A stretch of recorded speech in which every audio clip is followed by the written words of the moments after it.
Hello, and thank you for joining us for today's webinar on the Agentic HR revolution, partnering with AI to build the workforce of tomorrow. This event is part of the SHRM webinar series.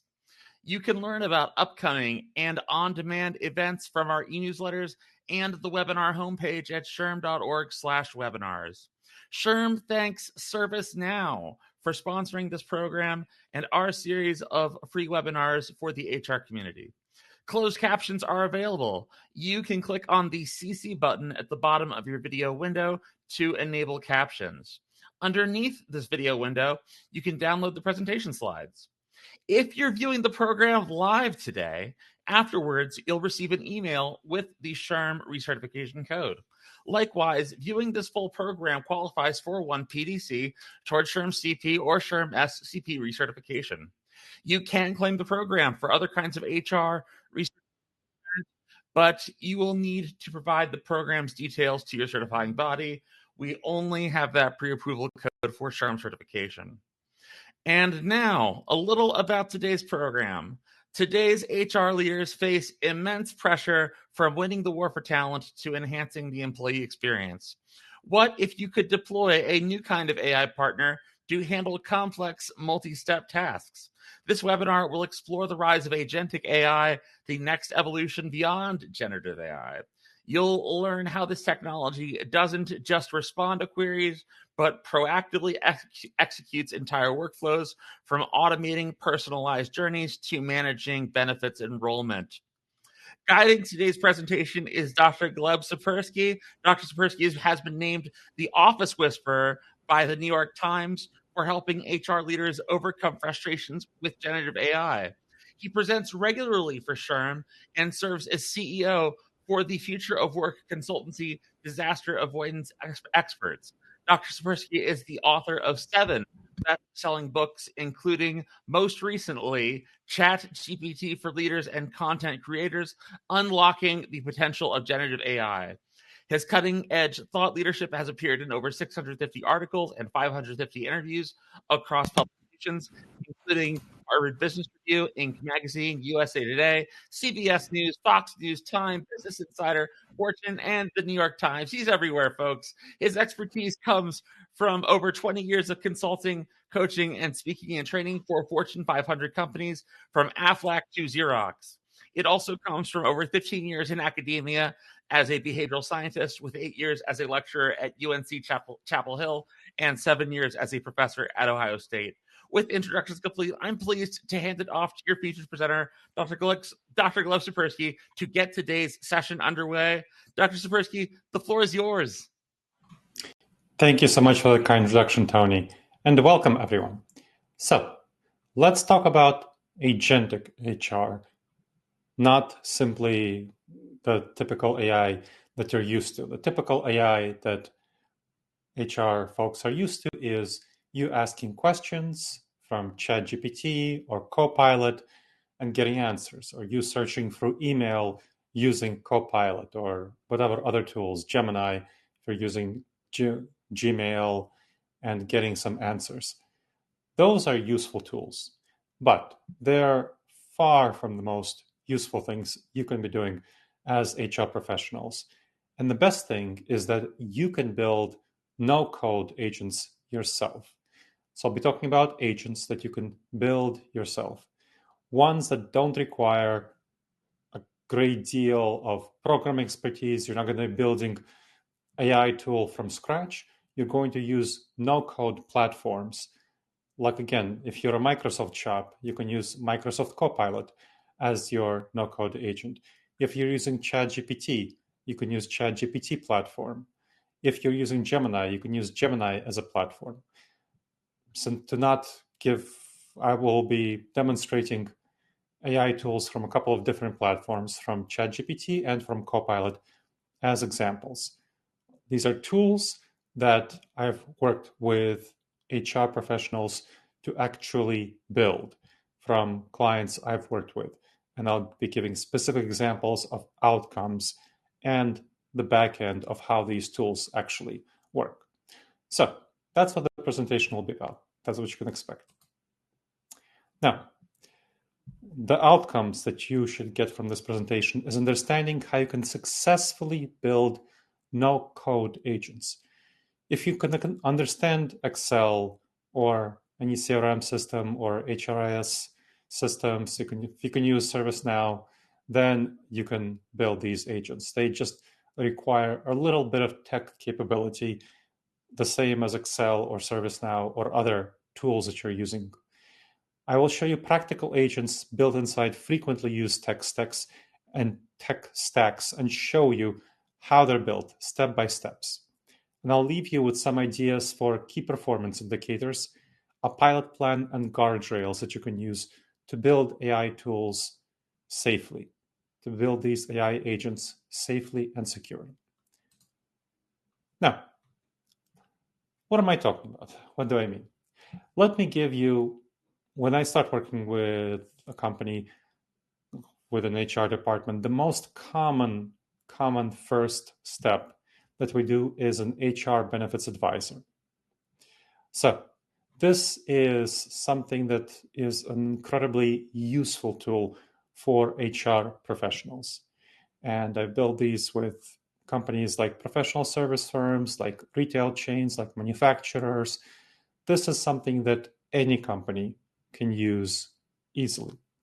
What it does is it deflects a number of tier one questions, basic questions that you get from employees. So it allows employees to ask questions on their own time without using your staff resources. Like, how many questions are you right now being asked? Is your HR staff being asked? Other folks at HR, maybe not you, are being asked that can be answered by a simple FAQ that, of course, employees don't bother to read because it's complex and they're not sure how to use it. Well, the average reduction in questions to HR is 57%, with accompanied by an employee satisfaction increase of 26% on average due to quick responses at any time. So this results in, of course, different times freed from different staff. But for one client I worked with, which was a regional retail chain with over 800 staff, that was 16 hours freed for HR per week. So that's great. That's nearly that's like 2/5 of an FTE position. So let's talk about this. I'm going to give you an example of how it functions. So this is built using Gemini.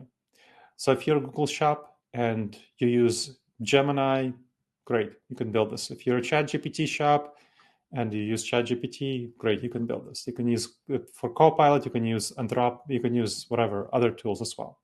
But let's give this example. So you have this was again from the regional chain, which is a Google shop. And a typical question that they get is they have a part-time associate working 24 hours a week who was recently hired and who wants to know about health insurance. So they get access to this tool and they ask a question. Am I eligible for health insurance as a part-time associate working 24 hours per week, and when would coverage start? So that's the question, that's the prompt. Then the HR benefits advisor responds, yes, you're eligible for medical, dental, and vision insurance. I'm not going to go read through everything, but it describes the eligibility for each of them, explaining the eligibility, coverage start date, enrollment window, and cost. Then the person says, how much would I pay? And the agent replies, the amount depends on which plan you choose, whether PPO or high deductible health plan, explaining each of these medical plan. And notice that there's links, so the employee can go to the link and the link will take them to the specific place in the plan that they can actually get the details if they want to check out and make sure that the AA agent is giving them the accurate information if they want to find out further information. But they don't really need to do that because they can just ask questions. So they can say, I have a high deductible health plan with family coverage.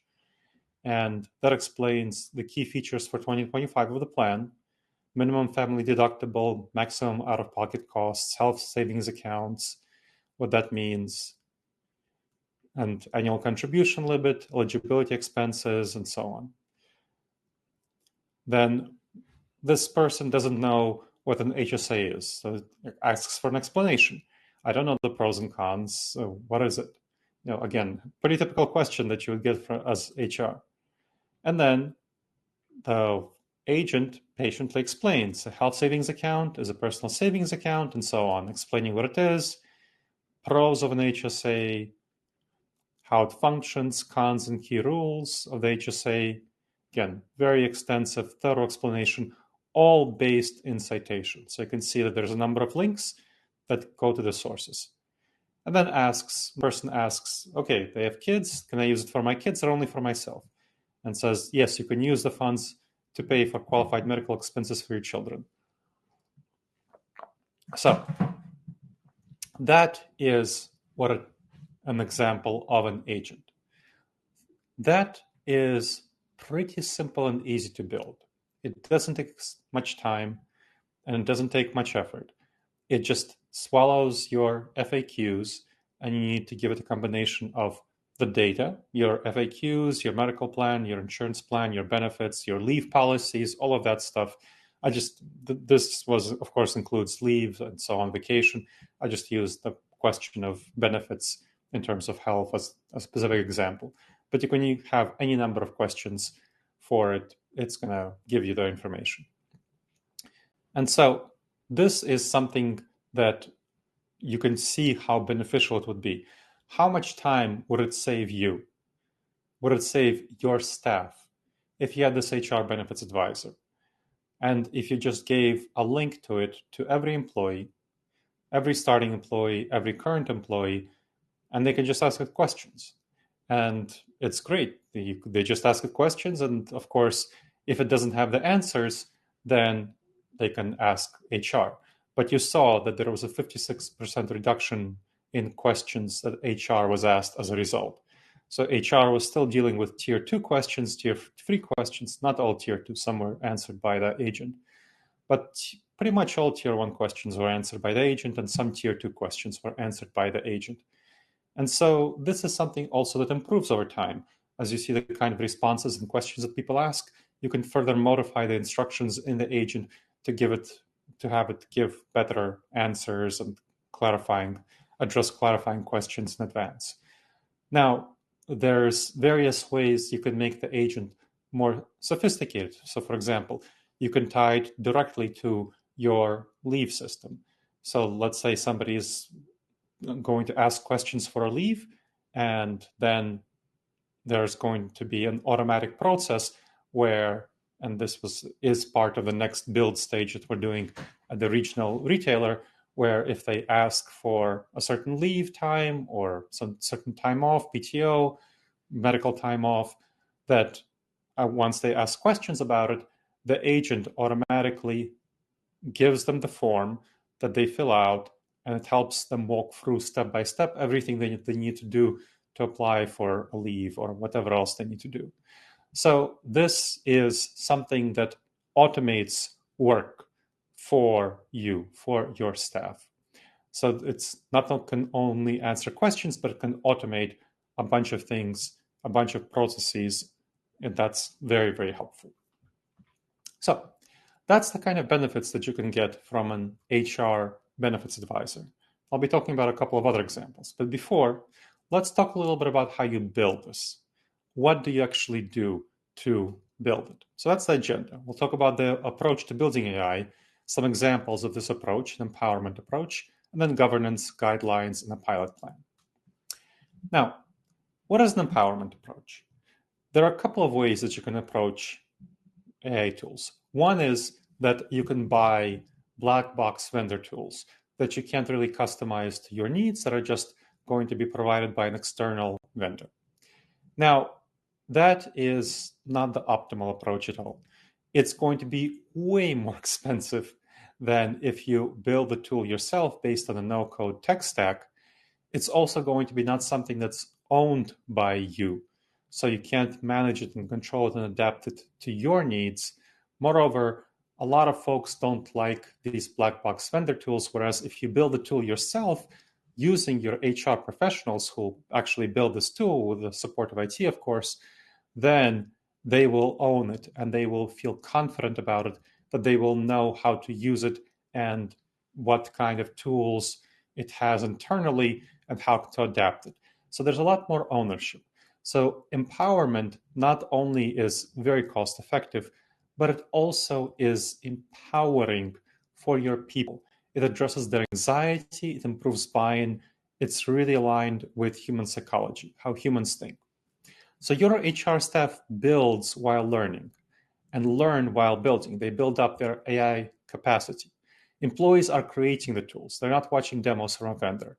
There's no code steps with natural language prompts. You saw the kind of prompts that were used there that people are using. HR expertise drives the design of it and the guardrails. So you have tools that create momentum early onward with guidance and facilitation by an expert no-code building facilitator. So what is this approach? You want to focus on capability transfer. So you want to have an expert facilitator who helps transfer capability in building AI no-code tools from an expert to your HR team. Transparency in building it reduces fear and resistance, which I see as the number one problem for AI tools. When you see stats like there was a recent study from MIT Media Lab that 95% of AI pilot projects were stuck in limbo and didn't get ROI, and that leaders are really dissatisfied with a number of these projects. Why is that? Well, because people are resistant to them, and they're not they don't want to adopt things that they feel will take away their jobs. Whereas when they build the tools themselves, they build tools that not only work well, and that's another problem with vendor built tools, they often don't really fit the existing workflows. You're building tools that work well. You're also building tools in which you can be truly confident that they are going to be something that you know how to build and you know how to manage, and that's your own ownership of the tool. Small wins stack. So you have tools that you build. You start with an HR benefits advisor. That's pretty simple to build, and that helps you develop further tools, more complex tools. And I'll show you a more complex tool in a bit. Ownership is going to thus shift from a vendor to employees, and the value can be realized very quickly, as quickly as your staff build it. You don't have to wait for a vendor to provide you and build a tool and then have extensive exchanges with the vendor on adapting and changing this tool, whatever you need.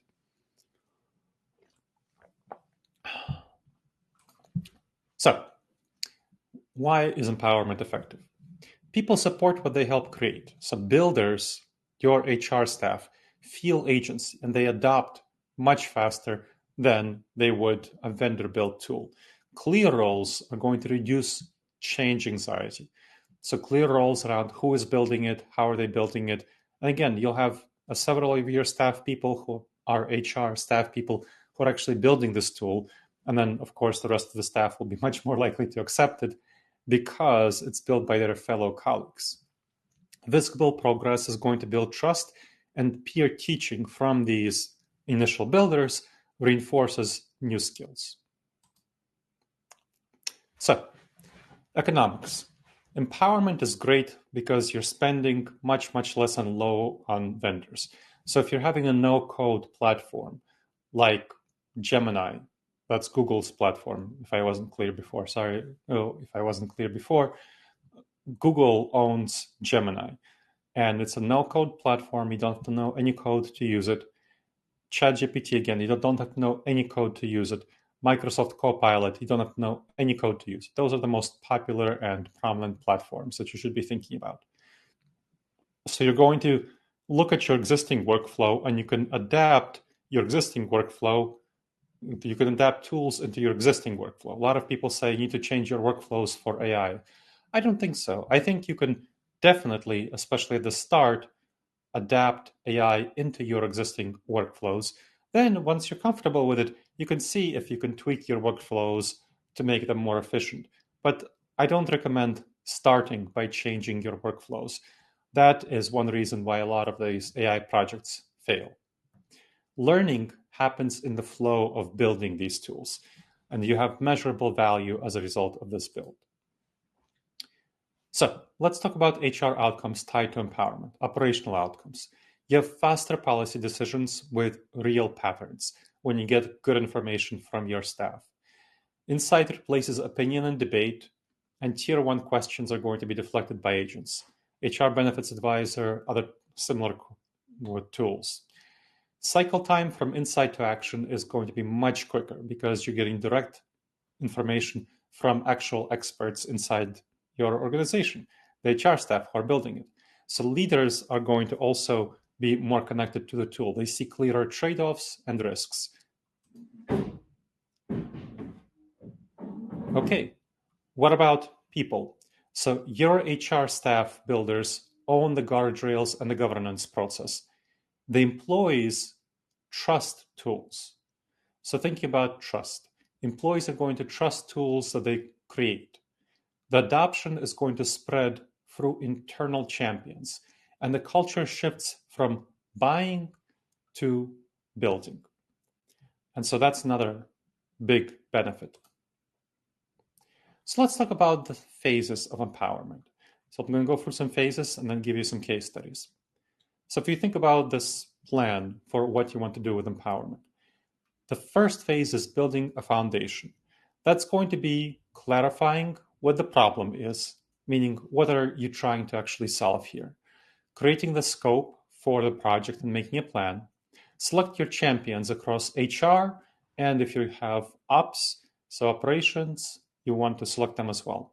Set privacy boundaries like no raw privately personally identifiable information, align with IT, security, legal, and plan the pilot cohort and communication process, and get an expert facilitator of AI no-code empowerment building. That's the phase one. Going on, phase two of 5. The external facilitator helps your staff build minimal agents in plain view. So she or he will help you build these agents, explaining every click, every prompt, and showing value on the top tasks. So recording walkthroughs for reuse so that you already know how to build future ones. Then, for the actually building the tool, the champions, the HR champions, perhaps some people from ops, if they are going to be participating in the process, they drive the keyboard. The facilitator is coaching them. So you have segments, prompts, guardrails, and you validate the output against your desired benchmarks. I recommend weekly working sessions with small scopes so that they can iterate and improve over time. And that helps people have a lot more confidence and address the AI anxiety that a lot of people experience. Next, that's the next phase 4. This is where teams have already built the tool and they are adapting it to their needs. They're shipping it on their own and they're sharing patterns across HR workflows. The facilitator transitions from coaching them and building it to guidance during office hours, kind of dropping in. You're tracking the adoption, value, and issues and prepare handoff to a steady state. So this is still in essentially beta. So this is, if phase 3 is alpha, this is beta. And finally, phase 5 is just full deployment, sustainable self-sufficiency. You have governance, compliance, and peer review in place, ongoing change log and versioning of different versions of this tool. You onboard new champions, and you have continuous improvement of the tool. Facilitator support becomes optional. So usually either I step completely back as a facilitator or sometimes teams want my help for major changes. Either way. So let's talk about another example. This is going to be a more complex example. I gave you the most popular and simple case study earlier. It's not the simplest, of course, but the most popular and relatively simple case study earlier, the HR benefits advisor. Really quite simple, very easy to use, very easy to build, at least like the basic version that is not making changes in the employee profile as a result of them asking for leave. It's just deflecting questions. So very simple, very easy. A little bit more complex if you wanted to also automate processes, but again, that's a little bit more of a 201, but it's also very doable and not that complex. So this is going to be a little bit more complex. This is employee listening. I built it for a manufacturer. Now, when you want to change things in any company, especially one that has a lot of people, you're typically going to run some focus groups and test out a number of changes. Focus groups, however, are pretty slow and they tend to be biased to the loudest people in the room. Employee segmenter agent is a tool to replace groups with scenarios. Another thing that you want to think about is that you might have difficulty testing out complex and nuanced and things like changing headquarters or potential layoffs or something like that, delays, various things that employees are not going to be happy about, right? So this is a tool that you can use to do that. What it does is it replaces focus groups and it gives you authentic, constructed voices from employees. So as a result of doing this, we had time to insight down 68% to making decisions, 96 accuracy in real-world A/B trials, and policy drafts came in 2 weeks instead of 6. So this was something, and 96 accuracy in A/B trials, meaning comparing the output of the agent to actual employee focus groups. So this is a synthetic mirror of workforce patterns. You take your existing surveys, aggregate them, typical name and demographics, you add them, not real people, but to personalize, and have rapid what-if scenarios for various policy options with clear briefs that leaders can act on afterward. Let me give you an example. So, policy question. This is for a 4-hour overtime notice window to keep operators on their primary station during overtime. So affected population, segment 1, second shift in plan B, decision levers, 4-hour minimum notice, opt-in via SMS or text, and primary station holding of and so on. So this is going to be a change that operations is thinking about and HR is helping to assess. So that's the prompt. And that's not something that the employees are using. This is something that the managers and HR are using. So, synthetic focus group response for HR policy decision. First, the policy question, affected population. So you have this is built using ChatGPT, by the way, for those who are familiar with this platform. You have it repeating, confirming that it understands, then the assumptions and the grounding. And the grounding is in the personas.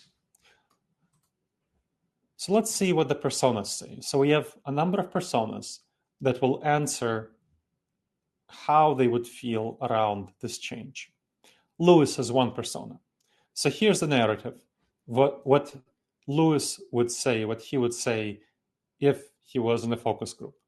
I read the city bus and plan my nights around the last reliable route. A 4-hour notice window helps me check the schedule and decide if I can stay.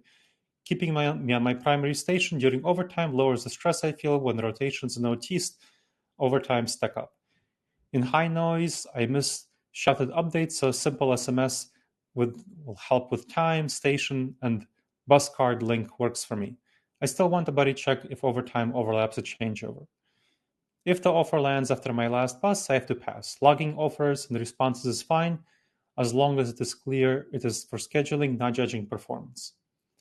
So that is what he says. That is his perspective. And he is based on a synthetic demographic of people who are in his category. So the analysis is then offered by this is not offered by Lewis, this is an analysis offered by the agent of his tool. So analysis, action offer overtime by 12 o'clock or 16, depending on when the shift ends, with primary station only, and include a bus fit prompt. So you have risk missing last bus after accepting, fallback, allow later bus, reply next day priority offer. Policy fit score 4, so 4 out of 5. So it fits him, pretty well, but not optimally well. So KPIs to watch: scrap and rework a changeover, number of acceptance from bus-dependent operators. Confidence medium. Next is going to be Aaliyah, who talks about carpooling to manage costs, so not taking the bus. She likes predictability so she can plan classes and family time. 4 hours is enough to ping my neighbors and confirm. I prefer a quiet prompt I can review, and so on. So you could see that this gives a different perspective of a different person who has a different stake on things, and then the analysis is accordant with this person and their take on things. Next is going to be JT. This is my first job and I rely on family or a rideshare. A 4 hour notice is even better than I need and gives me time to shift my pickup. So this works well for her. And keeping on, like you could see policy fit score 5. I should mention for Ilea, policy fit score 4. For JD, that's great. For Mateo says, I split evening childcare with my partner. My ideal is 24-hour notice, but 4 hours can work on non-pickup nights if I stay in my primary station. So here, this is a more complex case. So it's obviously someone who is a little bit of a different life stage than the previous one for whom it's the first job. For him, the policy fit score is going to be a 3. And so, again, you get different perspectives of different people, Brianna, Zoe, and then you have equity and compliance check. Then option matrix for HR, what to do about this based on the output of these folks. Option 1, option 2, option 3, flexible order window, and then pilot recommendation. So this is the end of the output. But you can ask further questions, of course, and have more output based on this. So this is an example of quite a bit for a more complex tool than the HR Benefits Advisor. We had to work more time to develop this because we needed to, rather than the HR Benefits Advisor, which is easy to test, right, if it gives the right answers, we had to test this against actual people to actual focus groups. So after we got survey results, we put them into policy advice, we put them into the employee segmenter agent, gave it instructions, and then we had to test it against actual people to make sure that it was reasonably aligned. We got pretty high results of 96% accuracy. So how do you build this? So segmenter agent, phase 1. So going back to the 5 phases. Define the segments that matter to HR. So for example, the segments that we talked about there with operators on the plant. Pick 6 to 8 attributes to mirror safely. So whatever it is, their transport, their travel, family, demographic situation, whatever their preferences are. Draft purpose and consent language. Agree on validation against aggregates. Name HR champions and analyst owners. So HR champions and analyst owners, that's business analysts from the operations. Next, compose synthetic table. That's going to be the synthetic table of the various demographics and their people's preferences. Name 6 to 8 starter segments to explore. Agree free what-if prompt templates. And we do show real-world comparisons of real-world versus synthetic A/B testing. Then, after we are comfortable with real-world synthetic versus synthetic testing, we extend the segments and prompt types, and then we tune the wording for clarity, validate differences, document limits, and do some bias checks, and publish simple change notes. That's phase 3. Independent innovation. So now we're going into beta. The HR is shipping new scenarios each sprint. So after the initial alpha launch, we refresh synthetic data regularly to see the new people who are hired in their surveys and share segment patterns across teams with adding filters and monitoring usage. And then self-sufficiency. So HR at this stage owns the roadmap and governance process, and we have peer mentoring for new builders who are building these tools. Standard prompts are becoming templates. We have quarterly reviews with leadership, and we go retire segments that don't have value. So people turn to me optionally for major revisions. So that's another tool. Like I mentioned, this is a little somewhat more sophisticated tool that you need more comparisons to use, more analysis to use. Now, let's talk about a third tool. How do you make sure that using these tools this is a tool that helps you not only actually do your job, but also learn while doing your job? This is a tool that combined HR training and development experts with actual business experts in insurance.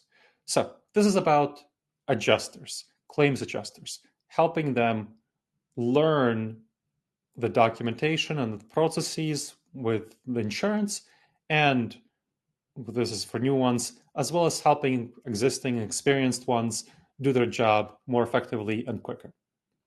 So, this is a policy advisor that teaches while answering. Time to competence as a result for new people was increased by 31%. First contract resolution up by 24%, and misreads and rework down by 28%. So a lot of benefits from this tool that goes through. I should mention what it does. It's a Copilot grounded in policy PDFs. So basically, it takes if you have an insurance company, you have about 100 or so policies under which you write various insurances. And each of those can be up to 25 pages long. So of course, you're not going to remember all of them. And especially they're difficult for junior folks to learn.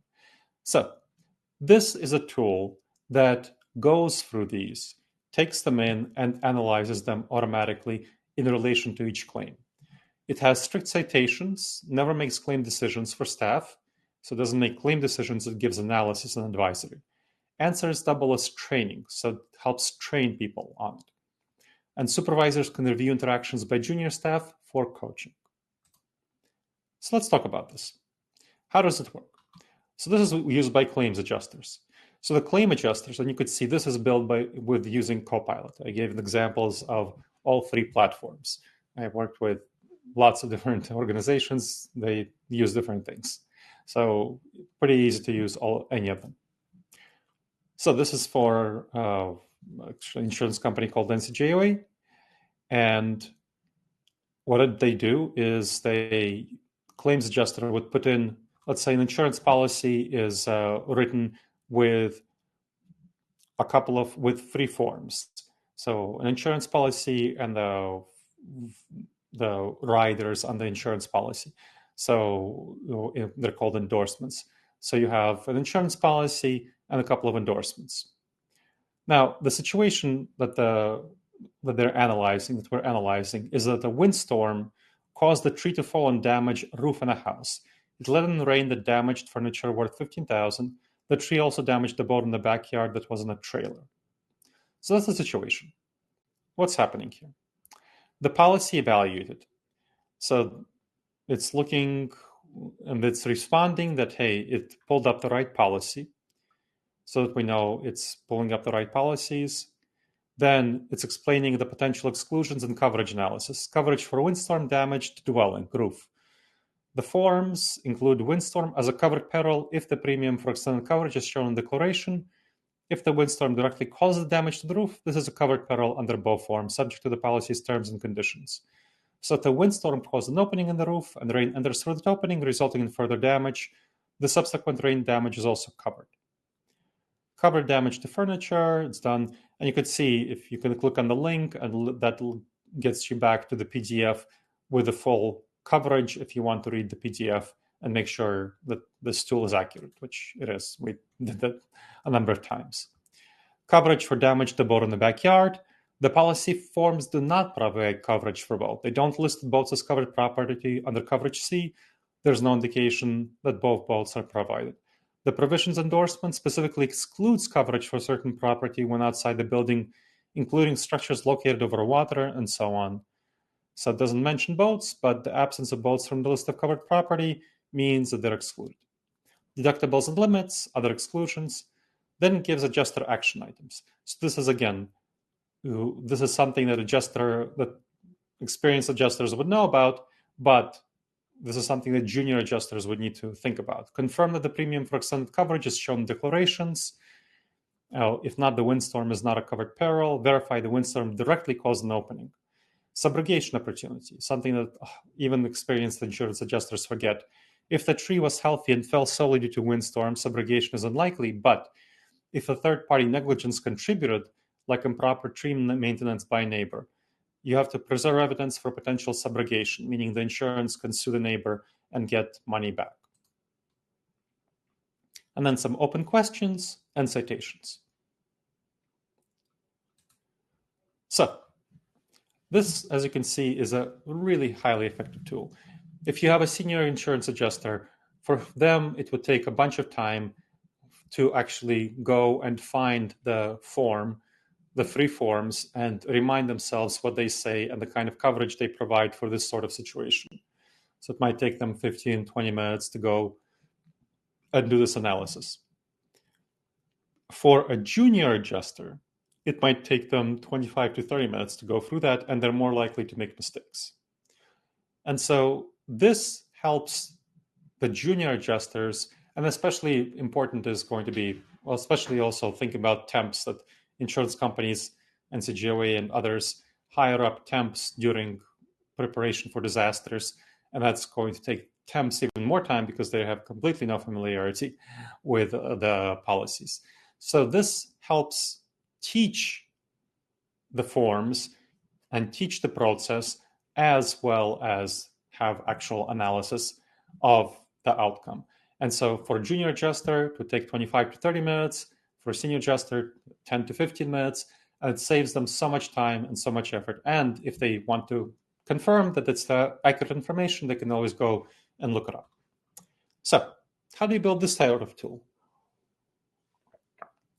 So SHRM claims with phase 1 define identity and scope, confirm sources and citations, and then write refusal and uncertainty language so that it knows when to answer I don't know, which is important, and name champions, and choose a facilitator, get a facilitator. Then phase 2, you build minimal workflows and show sections that map to the policy. You're not using external knowledge, you're only using your company's internal forms. So walk through real scenarios and get feedback from claims and HR alike.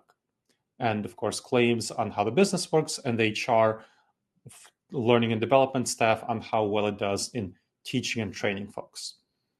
Then phase 3 is guided co-creation. So you will have topics and gates, have safety rules, tune output for junior adjusters, specifically what they need, capture junior adjusters output for manager review, so that junior adjusters can be coached by their managers on how to do their job better, and test against real policy examples. Then what we did for phase 4 was we shipped variants for special lines of insurance, linked outputs to micro-learning items, monitor first contact resolution rates, and tracked adoption rates. And finally, phase 5 was self-sufficiency, where the champions are maintaining their own prompts and sources, quarterly refresh of topic coverage, and peer training for new adjusters. And I'm just there for occasional check-ins as needed. So that is another tool. And that's where you as HR are going to help your team members in operations, in various operations that you do, deal with new to not only solve their problems, but learn the information quicker. And so get up to speed much quicker. So those are 3 examples that I want to show you. Now let's talk about governance and compliance. So when you're building your AI policies, you want the purpose first, in plain language that employees can trust, have boundaries that are defined and enforced well, have human review for sensitive decisions and edge cases. So not make a decision on a claim by an AI, but have advice from the AI, and then the human claim adjuster makes the decision. You have audit trails for prompts, citations, outputs, and role-based access, data loss prevention, and retention of information aligned to whatever policy you have. Good guidelines. You want to have guidelines that builders will actually use.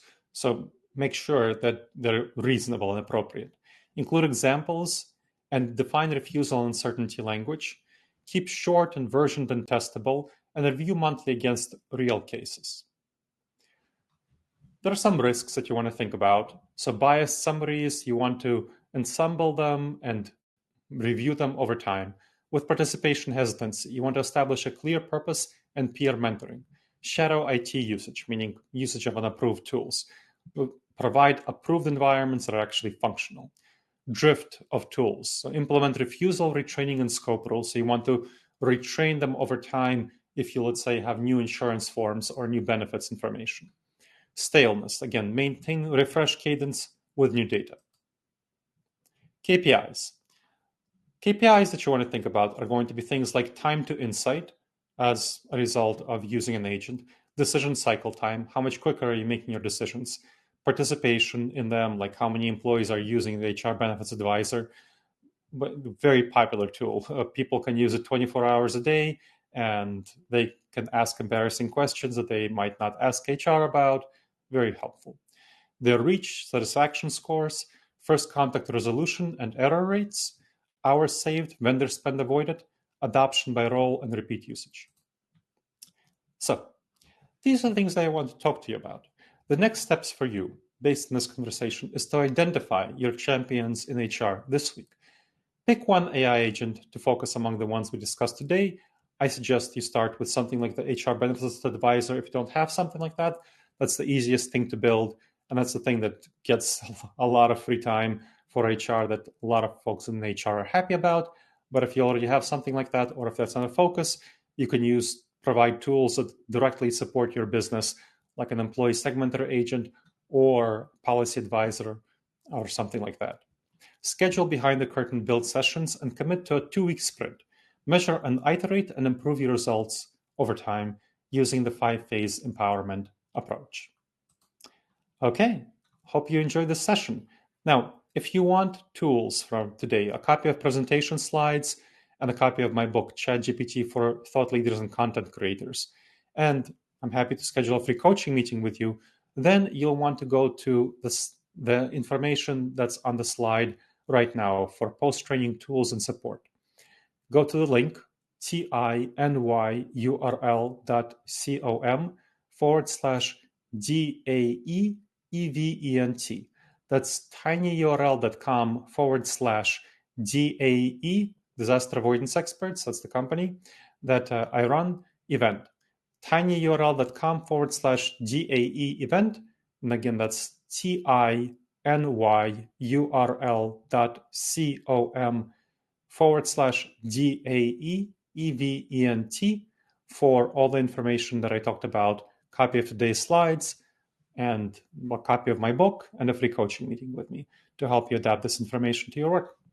All right, everyone. I'll be happy to take any questions that you might have at this time.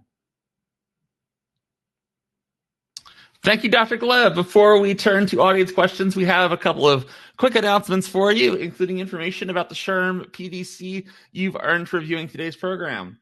First, we want to thank today's webinar sponsor, ServiceNow. In today's dynamic business environment, ServiceNow is putting AI agents to work for people through a modern, scalable employee experience platform that simplifies how work gets done. By leveraging AI agents and advanced digital workflows on a single platform, companies can boost employee productivity, reduce operational costs, and make smarter talent decisions. ServiceNow connects and unifies employee services, support, and communications across the enterprise, transforming fragmented systems into a seamless, intuitive experience that drives business growth and employee satisfaction. Learn more at servicenow.com. Next, we want to provide you with information regarding the SHRM PDC you've earned for viewing today's program. You can claim your credit by entering the number you see on your screen into your SHRM activity portal. Regardless of the type of recertification you are pursuing, please keep track of the SHRM webinars you may be claiming for recertification credit. With those announcements out of the way, let's now turn to some of the questions that have been coming in from our audience, and let's start here. If the team building the agent lacks diversity, how do you prevent that from shaping the outputs or missing key perspectives? What checks help keep the agent inclusive and representative? So that's part of when you're determining your initial scope and the people that you're choosing, your HR champions.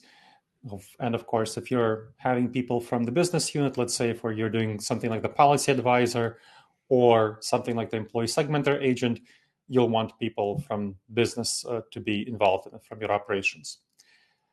So from that perspective, what you really want to make sure is that you're getting the full voice of the people who need to be involved. And something that I find works quite well is to talk to the leadership team in each one. Let's say with the claims policy advisor, we talk to the claims director, and the claims director designated 3 different diverse folks from claims to provide expertise for the claims team. And then from HR, we just had the 3 people, no, it was 2 people from the HR who were doing training and development, and then a couple of business analysts and a couple of IT people for familiarity. So that was who wanted to learn and who actually manage some of the back end of the tool. So that's a 7-people team, and it was quite representative and thorough. So having the leadership will generally know who to assign in order to get a thorough sampling of the voices. And you want to make sure to have, of course, leadership approval and support. So it's not something that I've run into as a problem, but you definitely want to check with the leadership and make sure that the people the leader assigns to the project are going to be representative. Thank you so much for that helpful response, Dr. Svirsky. Another member of our audience asks, do or can these systems alert users if personal health info is entered? How is personal health info kept secure if end users ask questions which divulge that personal health info? Yes, these systems do. So that's going to be part of the instructions.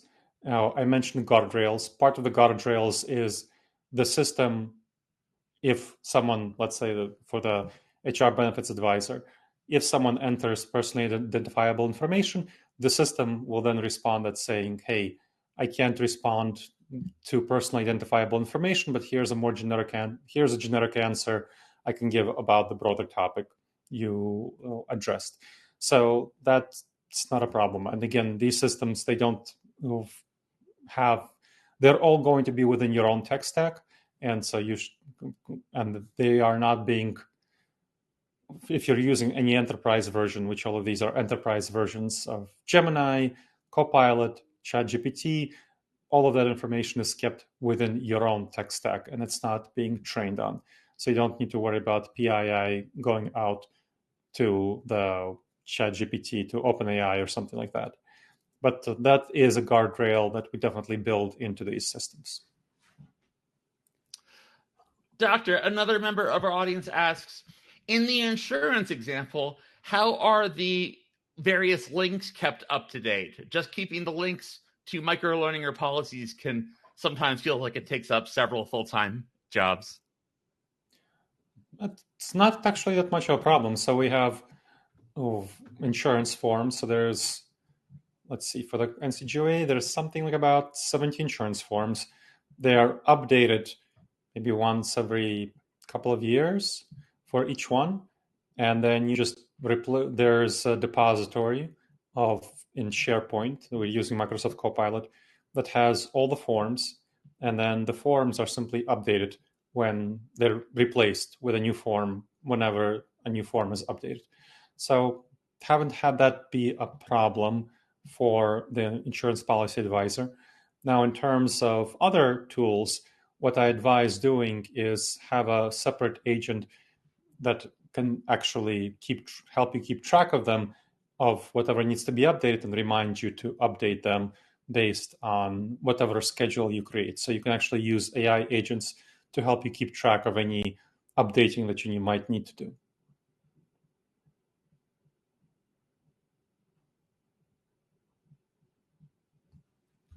Pardon the delay, was just pulling up another question from our great audience. And they ask, in the benefits advisor example, the employee asks for the pros and cons of an HSA. where does the agent pull this information from? Is there documentation that explicitly lists the pros and cons, or does it make those recommendations based on its summary of the documentation? It makes a summary of the documentation. So specifically, the HSA, of course, the agent understands what pros are and what cons are, and it explains, hey, here are the good things about an HSA that you want to think about that will be helpful for someone who is a part-time employee who is recently starting up and who has family and who has kids. And these are the things that you might want to watch out for, like the rollover during the new tax year and making sure that you spend down your money, all of that sort of stuff that might be considerations.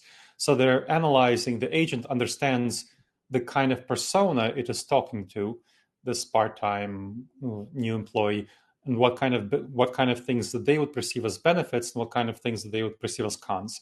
There's no actual pros and cons section in the HSA. They're analyzing the HSA document and responding to it, and responding in the way that the person who's asking the question wants to hear the information. Let's take another question from our audience.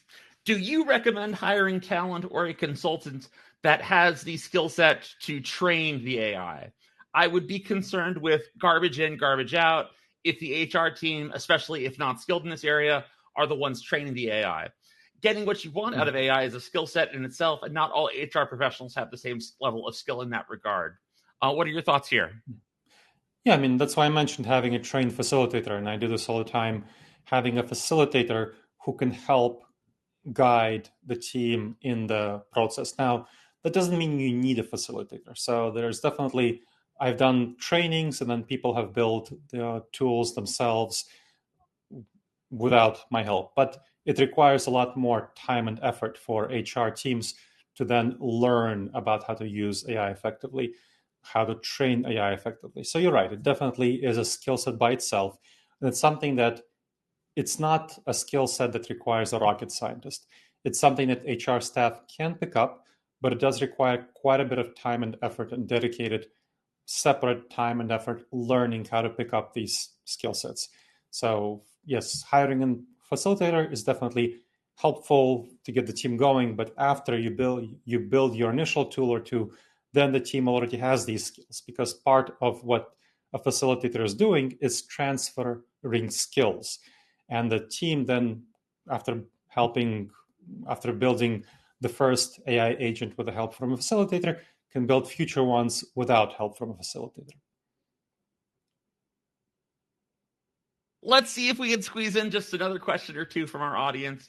And how do you see agentic AI shifting the role of HR from process owner to experience architect over the next couple of years? So that's a great question. And you could see what an example of the experience architect with the employee segmenter. So when you're thinking about the employee segmenter, the previously HR had to own the process of, and a lot of the work of folks in HR in that company was when the operations had a proposal for an idea for a new change, like that change for the 4-hour operation OT notice and opt in through SMS. Then HR would be designated with the role of figuring out what impact it would have. And they would run focus groups and they do the analysis and they manage all of that. Now that's replaced by the focus group, by the employee segmenter. They don't need to run these focus groups. They don't need to do that. Sometimes they still run a focus group at the end of a process to confirm the information from the employee segmenter and to really get some buy-in that people get from they feel good when they're asked questions. But generally, we're seeing that the focus group is giving pretty similar answers to what the employee segmenter is giving. And so you have much more of the shaping of employee experience through HR owning the employee segmenter, and you can run a lot more scenarios. It's much more helpful for business if you can run a whole bunch of scenarios rather than taking the time and effort, extensive effort, to run a much fewer number of scenarios. And the scenarios that you can run are going to be much more much less tricky to run if the scenario is something about which employees might be worried about or anxious about. And so that's something where you can really have a much better idea of what employee experience is going to be optimized. And you can really improve and optimize employee experience through something like an employee segmenter agent or plenty of other agents that you can build. Dr. Sapersky, thank you so much. With that, we've reached the top of the hour, so our program will be coming to a close shortly, but please stay with us for a couple of closing announcements. We'll be closing the program window in the next 30-ish seconds. You have that time to take down the SHRM activity ID for your PDC or to download the presentation slides. If you're viewing the program live today, in a post-webinar email, you'll also receive a link to complete a post-webinar survey. We hope you'll take a few moments to fill out that survey. It helps us assess this event and plan for future ones. Before we sign off, we want to thank our presenter, Dr. Gleb Sapersky from Disaster Avoidance Experts, for all the actionable information and thought leadership he shared today. Finally, we want to thank you, our audience, for tuning in and for choosing SHRM for HR webinars. That concludes today's program.